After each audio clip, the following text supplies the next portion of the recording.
looking like that? Of course.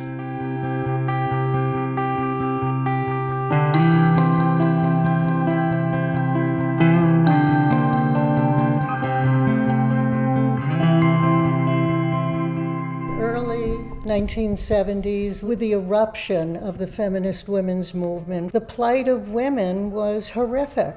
And it was becoming evident that significant numbers of women in our community and across the country were being hurt, harmed, mistreated by the very men who were supposed to love them. And it was that issue that stimulated women from very different walks of life to come together to look to create a safe space. And that, to us, was the beginning of the shelter movement. The goal was very clear, and that kept us focused, and that was to establish a shelter for women and children.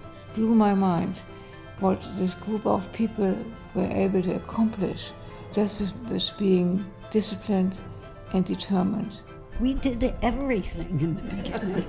We hung curtains, we cooked the food, we baked, we had parties together and became so much closer. I don't think any of us really knew what to do, but we figured it out piece by piece. We were not the first shelter. We went to Brooklyn, we went to Hackensack, New Jersey. We traveled and we got lessons on what we needed to do next. Keyword, organizing. We needed to organize with like-minded people. I became president of NEL from 1977 to 1979.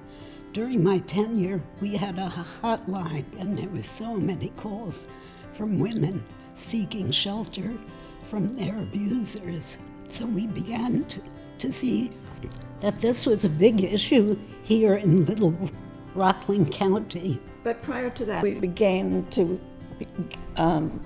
educate the community. Carolyn was speaking at Elks Clubs, and we talked to congregations of churches and to the police and to, professional social workers from the mental health clinic, the Department of Social Services.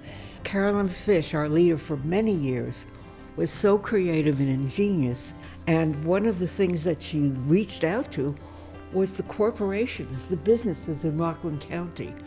And she got them to listen to us, to come and see what was happening. Many of them joined us and are still helping us. And we were raising money, and I remember speaking at churches and synagogues and community organizations and saying we needed money. We were learning everything by the seat of our pants. One of the big decisions that we had to make was that the Department of Social Services was very interested in starting the shelter. And if they did it, it would happen. It would happen in a few months, no problem.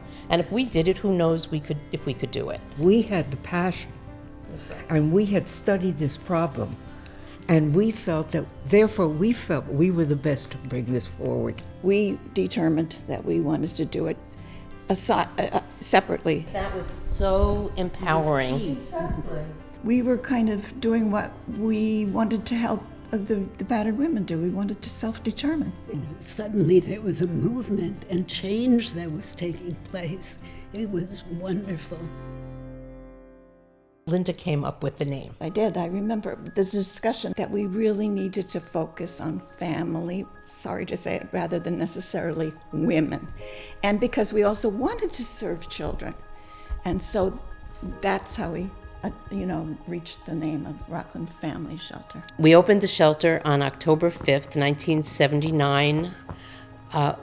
We really didn't know what to expect. It was a very special day.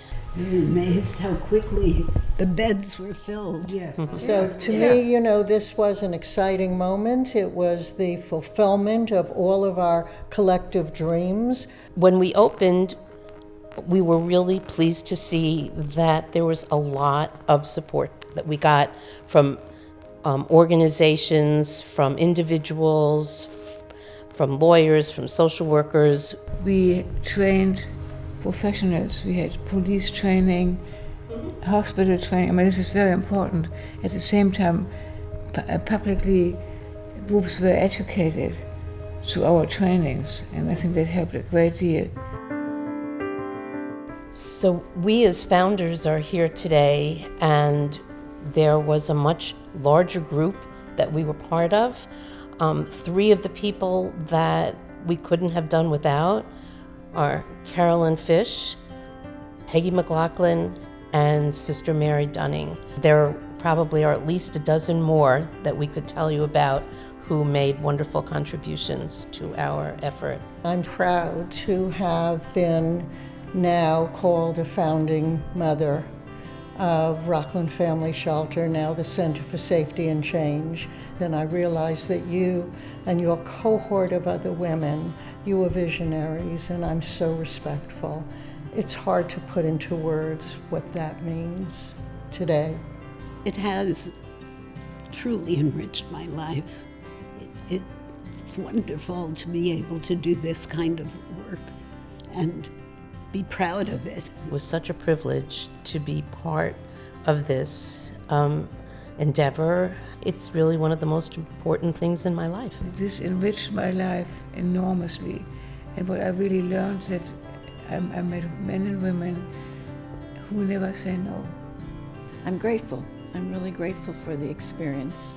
Proud, yes, but grateful. Met wonderful people and learned a lot. And it was empowering for all of us to understand that a group of regular citizens could make something happen in this democracy. We're often asked if we have hope that this will ever end. And our children, we are training the next level of activists and organizers who are going to do it. Yes, I have great hope, and we just have to stay the course.